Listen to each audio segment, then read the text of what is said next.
Guys, Chris here from the Nice Garage.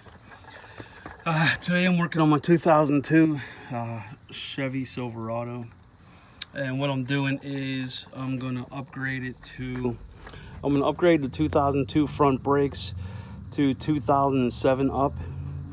I believe, don't quote me on this, that the rotors are exactly an inch bigger, and I'm also switching to dual piston calipers. All this is power stop. The rotors cross-drilled and slotted, and the calipers red powder coated.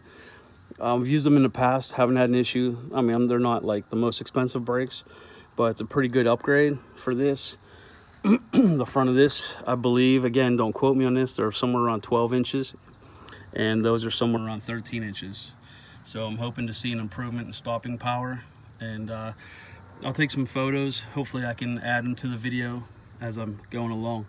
I'm also going to put drop spindles on this truck, so I'm not sure if I'm going to do that today until I get this apart. I like to do one thing at a time because I also got to do headers in the Y pipe. So again, I'm upgrading to 2007 and up. Dual piston front calipers. I'm not even sure if my stock ones are dual or not. I've never put brakes on this truck in 2 years I've had it. And cross-drilled and slotted 13-inch rotors, somewhere around there. All right. If anybody has any questions, again, I'm going to upload some photos. Please ask them. Please like and subscribe to my channel. Thank you.